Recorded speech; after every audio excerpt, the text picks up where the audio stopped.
면역력을 저하시키는 방사선 치료, 이런 것들을 안 하는 것이 최고로 좋은데 말이죠. 자, 오늘 이어서 암에 걸리면 바로 이것이다. 암세포 아포토시스 자살로 몰아넣는 방법. 이선호 니로우 송강한 옮김 의학박사 정한종 감수 두 번째. 자, 이어서 수용성 키토산의 효력을 말하는 이 책의 내용인데 얼마나 좋은 성과를 내고 있는지 사실 체험하지 않고 이 책만 봐서 긴가민가 할 수 있겠다 생각도 들기는 합니다. 한번 읽어보겠습니다. 마찬가지로 방사선 치료도 커다란 문제를 지니고 있습니다. 방사선은 이른바 한 곳에 원폭을 투하하는 것과 같은 것으로 암세포에도 확실히 효과는 있습니다만 그보다도 면역세포에 집중하여 공격하기 때문에 본인의 자연치유력이 저하됩니다. 그 점에서는 항암제보다도 오히려 방사선 쪽이 본인의 저항력을 소모하는 작용이 있다고 할 수 있습니다. 가토 구니히코 도쿄대학 의학부 강사에 의해 엑스선 촬영을 하면 실제 어느 정도 인체에 해가 미치는가를 검증한 결과가 보고되었습니다. 그것에 의하면 단순한 흉부 엑스선 촬영에 의해 수명 단축은 1에서 5일이지만 위투시에 의한 수명 단축은 1년에서 5년에 이릅니다. 위투시의 경우에 바륨을 마시고 여러 방향으로 엑스선 촬영을 하기 위하여 많은 양의 방사선을 조사하기 때문입니다. 자, 이거 거의 병원에 다니는 사람들 했죠. 저도 참 전에 위장 내시경을 매년 했으니까 이거 참 얼마나 억울한지 모르겠습니다. 하지만 암 치료의 방사선 조사량은 그것에 비할 바가 아닙니다. 항암제와 마찬가지로 방사선에 의해 암세포를 태우는 것과 정상세포에 피해를 주는 것 중에 어느 쪽이 큰가 하는 문제입니다. 다른 유효한 방법이 없기 때문에 선택된 치료법이라고 생각되지만 그렇다고 해도 방사선 치료도 지나치게 부작용이 큽니다. 그렇기 때문에 방사선 장애라는 의원병도 지적되고 있습니다. 체르노빌 원전 사고로도 밝혀졌듯이 갑상선암 등 방사능 장애에 의한 암의 발생도 있습니다. 위의 투시 검사를 1년에 2회씩 10년간 계속해서 그것에 의해 노출된 방사선에 의해 위암에 걸린 케이스도 있습니다. 나는 내시경을 했으니까 그래도 그나마도 다행인데 이 엑스레이를 계속 했으면 참 지금쯤 암으로 저 세상을 갖지 않을까. 정말. 자, 항암제도 방사선 치료도 최대의 문제는 면역량의 대폭 저하입니다. 양쪽 치료에는 반드시 인터벌 쉬는 시간을 두고 실시하는데 그것은 백혈구가 급격하게 감소하기 때문에 회복을 기다리느니라 실행할 수 없기 때문입니다. 본래 병은 면역력으로 치료하지 않으면 안 되는 것으로 그 면역력 그 자체를 저하시켜버리는 치료법에는 근본적으로 문제가 있다고 해도 좋습니다. 또한 항암제도 방사선도 정상세포까지 타격을 주기 때문에 유전자의 영향이 걱정되는 것도 지적하지 않을 수 없습니다. 맞죠? 맞는 말씀이죠. 대체의학을 하는 입장이나 천년 자연을 통해서 면역을 키워야 되는 거죠. 문제가 있는 자르고 태우고 살해야 하다. 자, 현대의학의 암에 대한 처방법은 자르고 태우고 살해하다라고 할 수 있습니다. 자르다는 수술, 태우다는 방사선 치료, 살해하다 화학요법이라고 할 수 있는 항암제 치료입니다.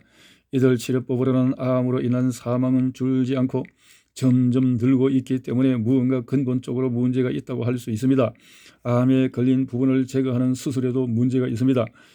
영화 남자는 괴로워 시리즈의 주인공으로 인기가 있던 배우인 아츠미 키요시 씨가 폐암으로 사망한 것은 1996년 여름의 일이었습니다. 68세라는 나이는 죽기에는 너무 빠른 연령이지만 그보다도 놀라운 것은 암 수술 후에 4일 만에 사망한 것입니다. 암 수술은 체력이 좋아야 합니다. 일각을 다투는 긴급 수술의 경우를 제외하고는 정말로 약한 사람에게는 수술은 집행하지 않습니다. 가만두면은 얼마나 더 살겠어요?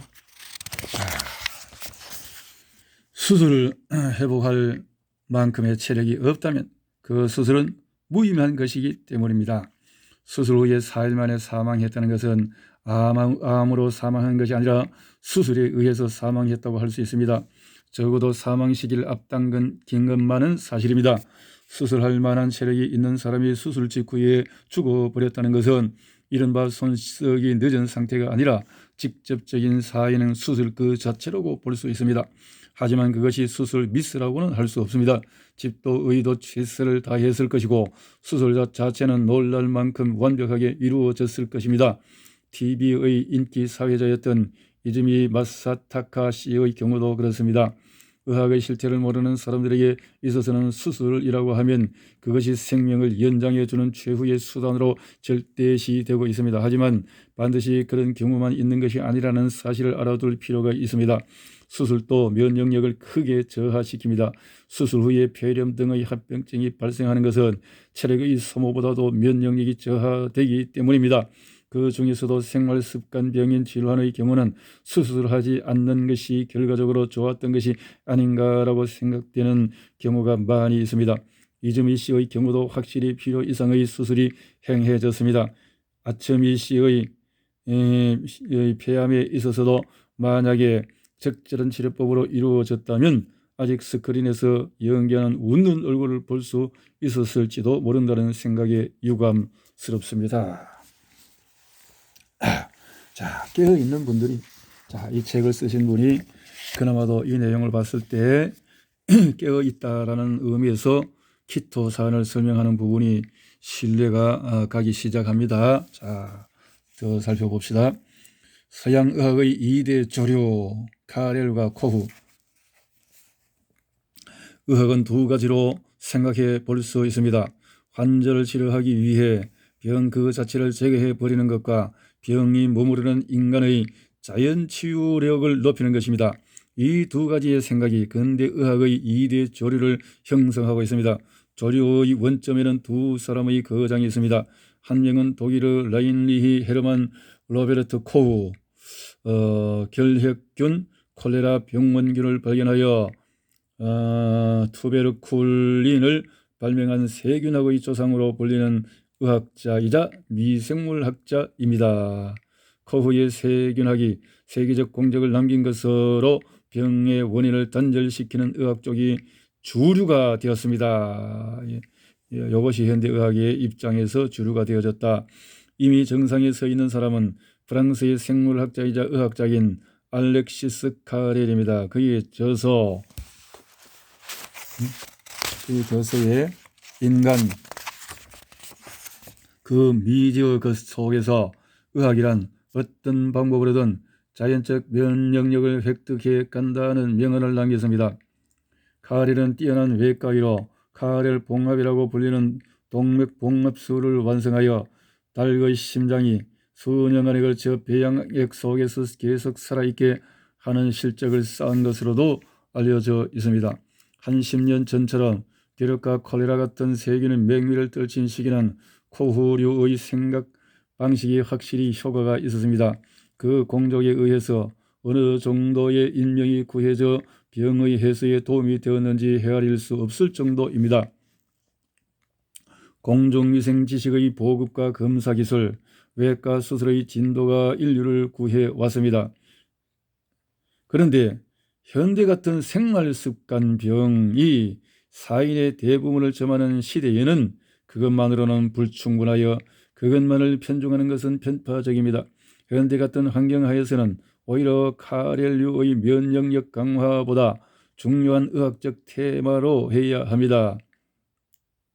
분석적 수법이 과학적 방법론의 주류가 된 현대에서는 간혹 코후류가 일대 조류로 의학계를 석권하고 있지만 인간 본래에 있는 그대로 주류가 될 수밖에 없다는 것은 카렐의 생각 방법입니다.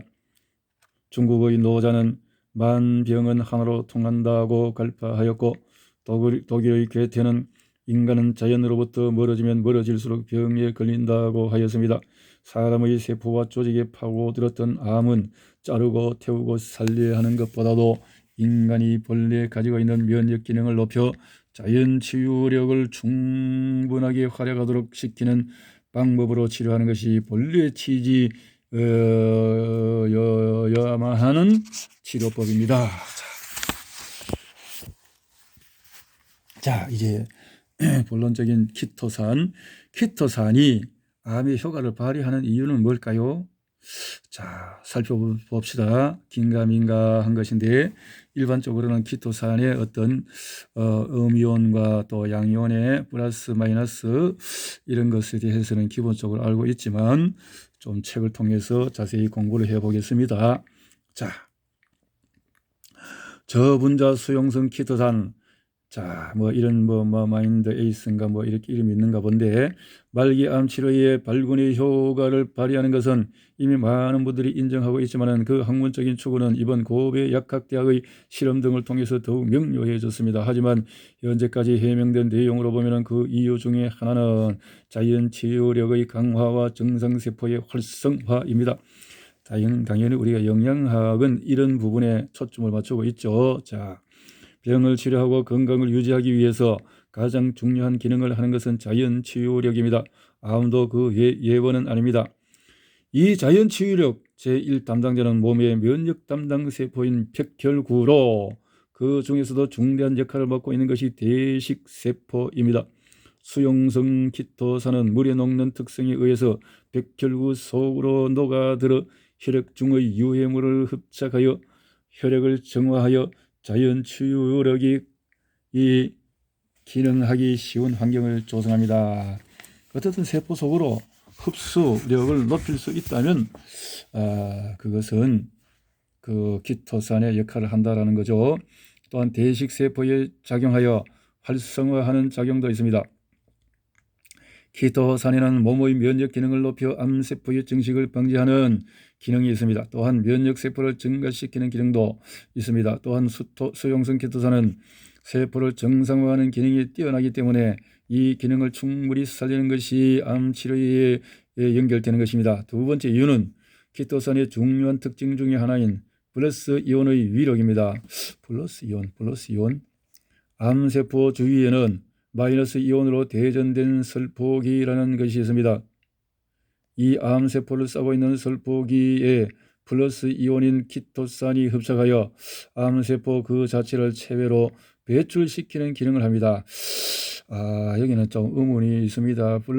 플러스라는 게 대전된, 나는 그것이 플러스라는 것은 독성이고 마이너스가 이것이 이 건강물질에서 나오는 걸로 생각했는데 지금은 반대로 설명했네요. 어쨌든 플러스 마이너스로 작용을 한다, 이렇게만 생각을 하고 공부를 해보겠습니다.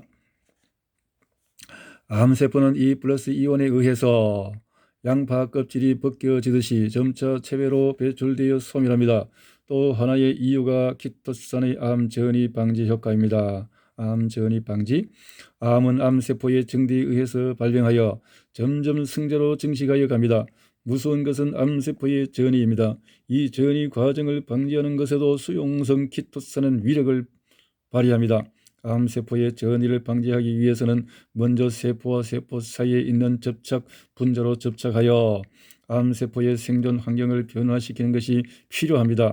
수용성 키토산은 암세포보다 먼저 접착 분자와 결합하는 강력한 힘을 지니고 있습니다. 그래서 전이 과정을 봉쇄하여 버리기 때문에 암세포는 서로 증식할 기회를 막아버린다, 이런 뜻이네요. 소멸해버린다. 이외에도 도호쿠 약학대학의 스즈키 시게오 교수 그룹이 실험에 의해 키토산의 추출물이 암세포의 전이 억제 등의 종래 항암제보다 5배나 강한 항암 효과를 지니고 있음을 확인하였습니다. 대단합니다. 또한 키토산을 이용한 항암제인 서방성 항암제의 개발은 간사이 대학 공학부의 오오우치 교수 그룹입니다. 쥐를 이용한 동물 실험에서 원항암제를 단독으로 투여했을 때보다 암세포의 증식 억제 효과가 5배나 증가했습니다. 또한 원항암제가 지닌 강한 부작용을 줄여주는 등 뛰어난 항암 활성을 나타내었습니다. 그럼 원항암제 이런 것들은 화학적인 건 다 제거하고 이것만 할 것이지. 그러니까 여기서는 같은 현대의학을 하니까 그렇게 설명을 했군요. 자, 말기암도 소생한 10만 명 치유 실적의 경이로움. 이거 대단한 실적이 있었군요. 자, 살펴보겠습니다. 자, 저분자 수용성 키토산에 대해서 병원에서 이상하게 여기는 것 중에 하나가 항암제의 부작용 문제입니다. 수용성 키토산이 이상하게 여겨지는 것은 이것을 섭취하고 있는 환자의 경우에 항암제를 사용해도 머리카락이 빠지는 등의 부작용이 없는 것입니다. 또한 보통은 항암제를 맞은 후에 얼마 동안은 움직일 수 없는 상태가 되지만 수용성 키토산을 섭취하고 있는 환자의 경우는 그 직후에도 걸어서 돌아다닐 수 있는 것입니다. 수용성 키토산은 처음 섭취하면 그 이전과 달리 항암제를 맞아도 머리카락이 빠지지 않고 반나절 정도의 휴식을 취하지 않아도 좋다는 보고가 많이 있습니다. 키토산의 제한작용에 대해서는 의학적으로 많은 보고가 있습니다. 그 중에서도 홋카이도 대학 면역화학연구소의 연구 그룹에 의한 자, 이것이 유명하다라는 건데요. 암 전이가 키토산에 의해 억제되는 것을 쥐 등의 실험에 의해 증명했습니다. 그것은 1991년 9월 방영되었다라는 거죠. NHK에. 이 실험의 내용은 커다란 시설을 포함하고 있는데 여기서 주목할 것은 쥐의 암 전이를 멈추도록 하기 위해 사용된 키토산은 주사액이었던 것입니다. 주사액은 말할 것 없이 액체로 물에 녹인 상태의 것이기 때문에 이것이 수용성인 것은 명백한 사실입니다. 즉 이것은 수용성 키토산을 이용한 실험으로 결과를 얻었다고 할 수 있습니다. 수용성 키토산에 대해서 놀란 것은 현대의학뿐만 아니라 여러 가지 요법에 의해서 일시적으로 차도가 있는 것은 있지만 결국 손을 쓸 수 없는 말기암 환자의 생환 사례가 굉장히 많다는 것입니다. 이것은 하코다테에 사는 분의 이야기로 말기암으로 통증 해소를 위해 모르핀까지 맞았던 사람이 이것을 섭취하기 시작한 지 3개월 만에 퇴원했다라고 이렇게 하는 사람 또 내용이 있다라는 거죠. 모르핀은 마약입니다. 이렇게 고통을 줄 수밖에 없지만은 암이 치료되었다는 이런 이야기, 의사로부터 방치되었던 상태의 흡사 죽음의 연못에 있었던 사람들이 이렇게 일상생활할 수 있게 되어졌다라면 수용성 키토산이 얼마나 좋으냐 이런 뜻인데요. 자, 이러한 케이스로 일상생활에 복귀하는 분들이 많습니다. 키토산. 자, 이렇게 좋은 위암, 위궤양, 위암에도 이렇게 고통스러운 사람들의 이 사례들은 왜 어떤 원리로 이렇게 되어지느냐 하는 깊은 내용들은 흡수력이 좋다. 단지 그거 하나가 있습니다.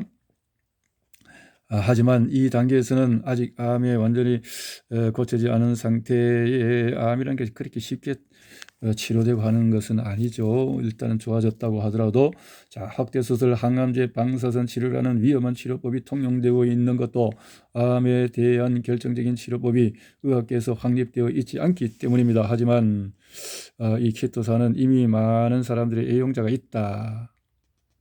괴로워하는 사람들이. 자, 이것은 엄청난 치료에 도움을 줄 것이다 라는 내용인데요. 자, 넘어가서 3장에 흡수율이 키토산을 바꿨다. 흡수율이라는 게 아주 키토산으로서 중요한 주목할 것이다. 누구나 이것은 키토산이 흡수가 되지 않은 상태로 어떤 그 성분만 가지고 만들었다면 흡수가 어렵겠죠.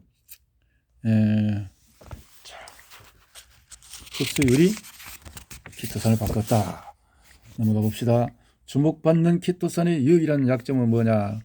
유일한 약점은 키토산은 게와 가재, 새우 등의 갑각류의 껍질에서 분리시킨 키틴질을 정제한 천연 유래 성분입니다. 원료가 되는 천연물질 키틴은 자연계의 셀룰로스 다음으로 많이 존재하여 연간 1천억 톤 정도 재생산되고 있습니다. 이 키토산을 어떻게 활용할 수 없을까 하고 1982년 일본 농림수산성의 미룡자원 바이오매스가 개발 10년 계획으로 키틴 키토산의 연구가 시작되어 그 후에 문부성이 약 60억 엔을 투자하여 전국 13개 대학에서 키틴, 키토산의 기초 응용 연구가 실시되었습니다.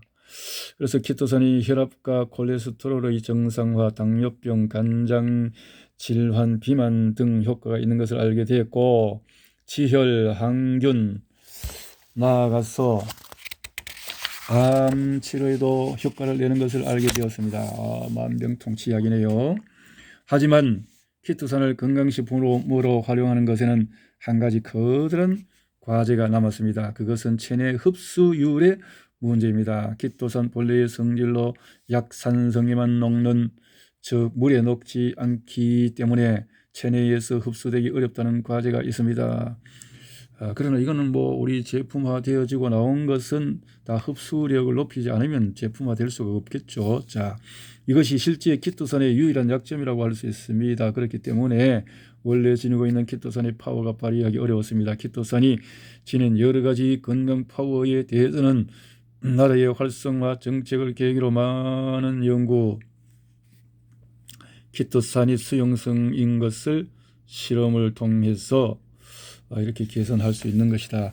누구나 불가능하다고 생각했던 수용성화, 어떻게 키토산의 물에 녹지 않는 성질은 키토산 본래의 성질입니다. 남성과 여성의 성질의 차이로 남성은 자녀를 낳지 못하고 여성은 자녀를 낳을 수 있다는 것과 마찬가지로 키토산이라는 물질 고유의 성질인 것입니다.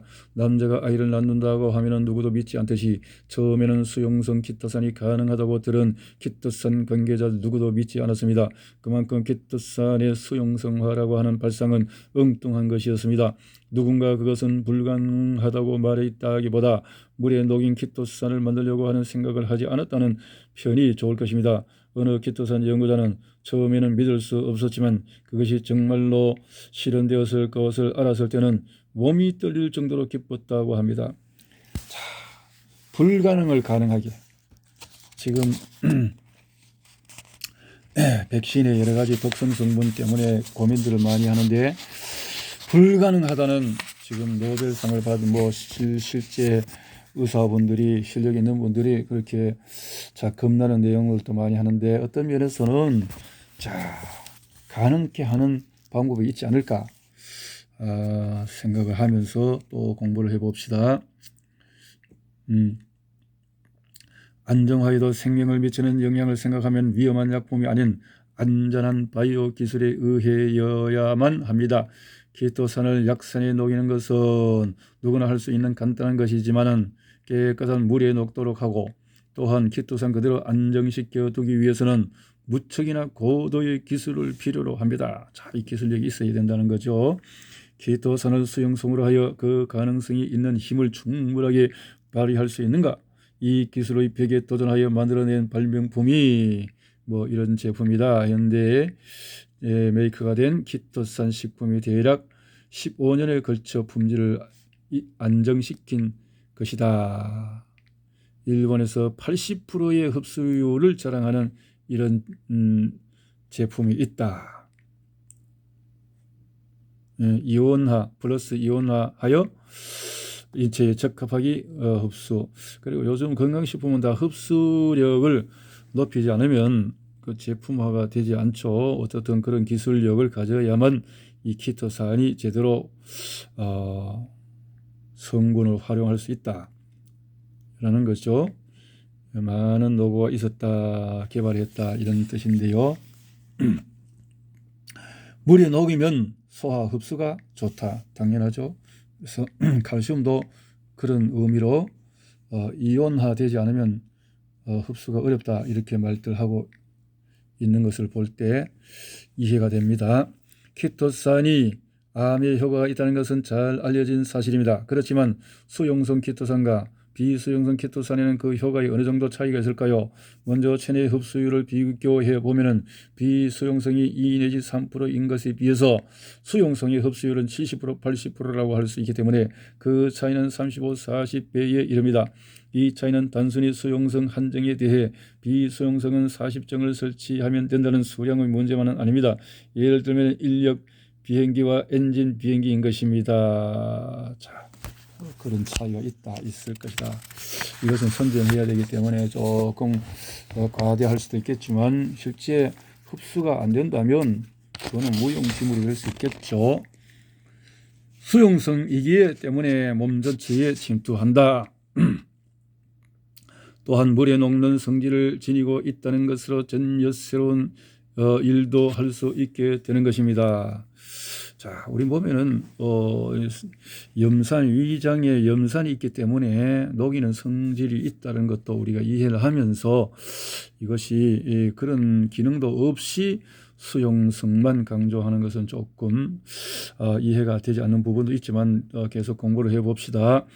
저분자 수용성 키토산은 녹이면 수용액이 되기 때문에 흡착 면적이 매우 커져 흡착 능력이 뛰어나고 흡착 속도도 빨라집니다. 그것뿐만 아니라 무엇보다도 혈액이라고 하는 수용액에 녹아들어 몸의 모든 부위에 도드라에 활약할 수 있게 되는 것입니다. 수용성 키토산이 특별 효과를 발휘하는 것은 면역, 혈액 정화, 세포 활성화, 자, 이렇게 위장 내에서 단순하게 음식물 속에 들어있는 지방과 첨가물을 제거하는 것이라면 공업용 키토산이 유해물질을 흡착 제거하는 것과 마찬가지로 비수용성이라도 비수용성은 일반하게 음식물 속에 있는 지방과 첨가물을 제거하는 것 정도라면 비수용성도 가능하다 이 말인데요. 또한 장에서 식이섬유로 장내 유용균을 도와주는 것도 그것은 가능합니다. 그렇지만 혈액 속에 녹아들어 있는 유해물질을 제거하는 것은 체내 흡수율이 높은 수용성인 쪽이 훨씬 유리하게 기능합니다. 고분자인 비수용성 키토산도 음식물에 섞인 첨가물 등은 어느 정도는 흡착하여 배출할 수 있습니다. 왜냐하면 위산이 있기 때문에. 하지만 혈액 속에 들어간 있는 것을 흡착 제거하는 것은 어렵고 아직 입에서 장으로 들어간 것이 아닌 흡수에 의해 폐로 흡수된 유해 물질에 대해서는 고분자의 비수용성 키토산에서는 꽤 어렵습니다. 자, 그냥 단지 우리가 흡수된 경피독 혹은 호흡기로 마신 것들 이런 것들은 수용성이 좋다 이 말인데요. 현대인의 혈액 속에는 여러 가지 화학 첨가물, 농약 등의 발암 물질이 들어가 있습니다. 음식물에서 뿐만 아니라 물과 공기에서도 유해 물질이 체내로 점점 침해해 들어가기 때문에 아무리 신경을 쓰고 있어도 방지할 수 없는 것이 실태입니다. 최근에는 쓰레기를 소각할 때 생성되는 다이옥신이라는 화학물질에 강한 발암성이 있는 것을 알게 되었습니다. 또한 아토피와 피부병의 원인이 된다고도 알려져 있습니다.